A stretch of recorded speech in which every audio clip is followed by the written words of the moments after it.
महाराष्ट्र के सातारा में बेहद चौंकाने वाली और बेहद दर्दनाक घटना सामने आई है। 28 साल की आदिवासी महिला के साथ कई दिनों तक कुछ लोगों ने गैंगरेप किया।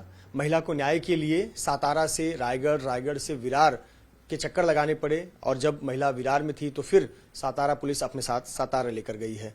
इस पर बात करने के लिए हमारे साथ आनंद दुबे हैं, जो कि शिवसेना उद्धव बाला साहेब ठाकरे ग्रुप के प्रवक्ता हैं। आनंद जी, एक दुखद घटना सामने आई है 28 वर्षीय आदिवासी महिला के साथ गैंगरेप की। किस तरह से देखते हैं इस गुनाह को? ऐसी घटनाओं से मन बहुत दुखी होता है, व्यथित होता है। हमारे समाज में जब भी ऐसी बात आती है किसी महिला पर अत्याचार की, उसकी पीड़ा की, तो अच्छा नहीं लगता सुनकर, किसी को भी नहीं लगेगा। एक महिला अपने परिवार के साथ, अपने बच्चों के साथ मजदूरी करती है, एक जिले से दूसरे जिले में रोजगार के लिए जाती है और उसे बंधक बनाकर यदि कुछ लोग जो ताकतवर हैं वो बलात्कार करें, अत्याचार करें, उसका शोषण करें, इस घटना से मन व्यथित होगा ही और दुखी होगा ही। लेकिन ऐसी घटनाओं पे लगाम कब लगेगी यह समझ में नहीं आता। महिला को न्याय के लिए सातारा से रायगढ़ अपने गृह क्षेत्र आना पड़ा, रायगढ़ से विरार आना पड़ा और फिर विरार से पुलिस फिर से सातारा लेकर गई। महिला के कथनी के अनुसार कि 10 दिनों से ज्यादा उसके ऊपर अत्याचार हुए, गैंग रेप हुए। फिर वो महिला अपनी जान बचाकर सातारा से रायगढ़ आती है, रायगढ़ से विरार आती है, विरार पुलिस के पास अपने सारी बात बताती है, फिर उस महिला को सातारा लाया जाता है। ये हो क्या रहा है? सरकार में जरा सा भी संवेदना बची है कि नहीं?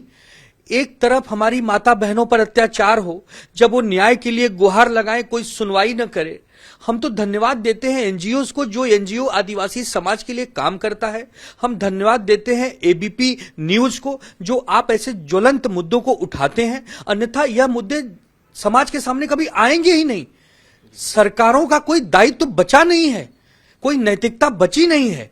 जब ये महिला न्याय के लिए सातारा से पालघर विरार आई, यहां से वापस सातारा जा रही थी, उस समय महाराष्ट्र सरकार में नीलम गोरे, जो कि उपसभापति हैं विधान परिषद की, उनको शामिल किया जा रहा था और ये दायित्व दिया जा रहा था कि आप महिलाओं के लिए अच्छा काम करें, महिलाओं को न्याय दिलाने का काम करें। हम 1 साल से गुहार लगा रहे हैं कि एकनाथ शिंदे और देवेंद्र फडणवीस की सरकार में एक भी हमारी माता बहन महिला मंत्री नहीं है। उन्होंने 2 जुलाई को जो शपथ करवाई उसमें एक हमारी बहन को मंत्री तो जरूर बनाया, बट किसी को खाता नहीं दिया। और कल की जो घटना घटी है, आदरणीय नीलम ताई गोरे जी जो हमारी शिवसेना से सरकार में गई हैं, उनको ये लोग कह रहे हैं कि हम मंत्री बना के बहुत बड़ा दायित्व देंगे। हमारी माताओं बहनों पर हमारे राज्य में एक तरफ अन्याय हो रहा है, एक तरफ हमारी आदिवासी समाज की बहन पर अत्याचार हो रहा है, दूसरी तरफ आपने देखा मध्य प्रदेश में आदिवासी समाज के भाई पर अत्याचार हो रहा है, और दूसरी तरफ सरकार कहती है कि हम बहुत बड़े संवेदनशील हैं। शर्म आनी चाहिए ऐसे शिंदे और फडणवीस सरकार को, जो आप जोड़ तोड़ की राजनीति में व्यस्त हैं। रात को 2-2 बजे तक आपकी मीटिंगें होती है कि मंत्री कौन बनेगा, पोर्टफोलियो किसे मिलेगा, कौन नाराज है तो कौन खुश है। अरे हमारे देश की 13 करोड़ जनता जो नाराज है उसे खुश कब करेंगे? क्या इसलिए सरकारों को हम चुनकर भेजते हैं? हमें बहुत दुख के साथ कहना पड़ रहा है कि यह सरकार पूरी तरह से उदासीन हो गई है, यह सरकार असंवेदनशील हो गई है, और इस सरकार के पास जरा से भी संवेदना बची है तो हमारी उस आदिवासी महिला के साथ जिन लोगों ने भी अत्याचार किया है उसे कड़ी से कड़ी सजा दी जाए। यदि वो सजा नहीं मिल रही है तो सब यही समझेंगे कि क्या रसूखदार लोग ऐसे हैं कि जो सरकारों की मदद, उनकी संरक्षण से सब कर पाते हैं।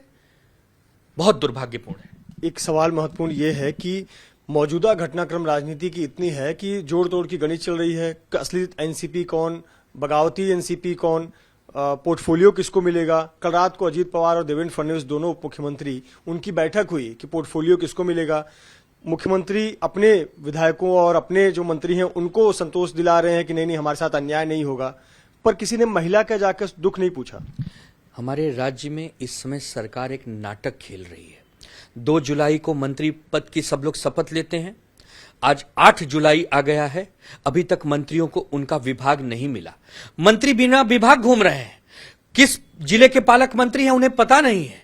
एक तरफ आदरणीय प्रधानमंत्री जी कहते हैं कि भ्रष्टाचारियों को छोड़ूंगा नहीं, भ्रष्टाचारियों की सही जगह जेल में है, जिन पर आरोप भ्रष्टाचार का लगाते थे उनको अपने बगल में बिठाकर मंत्री बना दिए हैं। हम समझ नहीं रहे हैं कि ये लोग करना क्या चाहते हैं। आदरणीय नितिन गडकरी साहब को धन्यवाद दूंगा, उन्होंने कल बहुत ही अच्छा बयान दिया कि राज्य की जनता तंग आ गई है इस जोड़ तोड़ की राजनीति से।